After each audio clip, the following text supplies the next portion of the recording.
Hey y'all, happy Tuesday. I just want to remind you that tonight is our July Women in the Word, and so that's going to be live over on the Facebook page. It's only going to be online this month.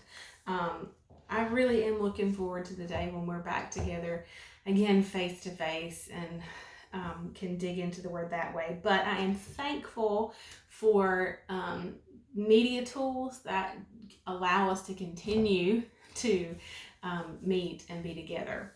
So picking up where we left off yesterday, in that there are places that you can see where spiritual wickedness in heavenly places still rules. I want to pause here and say that in the same way, and we have talked about this, I know, and we talked about it in May or June, in May in the Women in the Word, that we are vessels, we're receivers, that God must have a vessel in this earth in order to be able to carry out his plans, because he is not here physically present in this world, but you and I are, and we have been filled with and are controlled by the very spirit that Jesus was filled with and controlled by. So we are his hands, his feet, his body here on the earth, and our assignment is to be obedient and to do what he instructs us to do. Now, so we are receivers. We are vessels created within the image of God and filled with his spirit, his breath of life. We can choose to be a receiver and a vessel and an armed weapon in the hand of God, or we can choose to be a receiver, a vessel, and a weapon in the hand of Satan. In the same way that God works through people, the enemy works through people. And so, like I mentioned yesterday, that there have been places that are closed off to the gospel or that make it very difficult for missionaries to come in. Well, that is demonic forces or wicked spirits in heavenly places that are at work through people in order to hinder the plan, purposes, and intentions of God.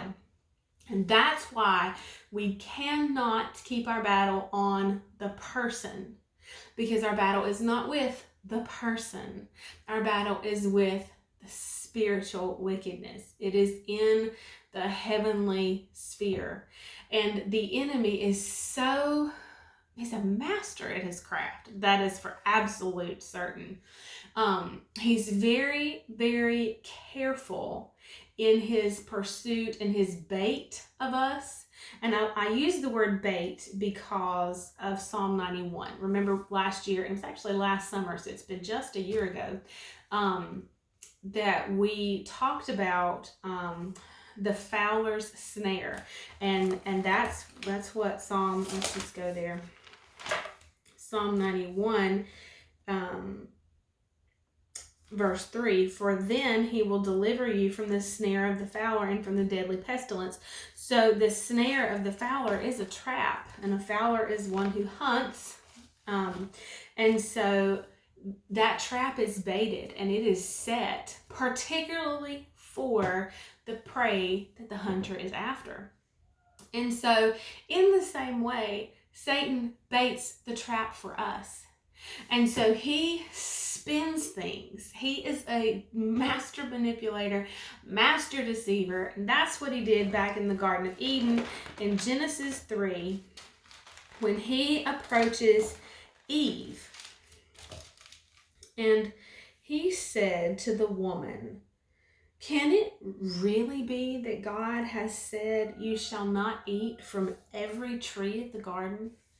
Can it really be that God has said?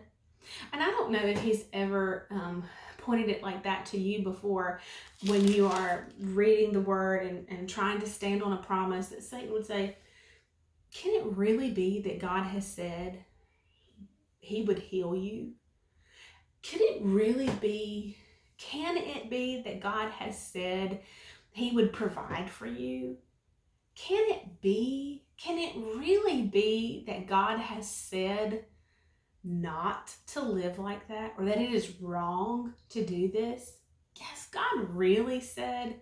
And so the way he presents things, and then you think about that same kind of tone in dealing with other people or dealing with other situations, and it really becomes I mean, truly, if hindsight being 2020, if I could go back and help Nancy Joe back in years before, say, do you remember that thought? Do you remember that voice? That was definitely Satan baiting you.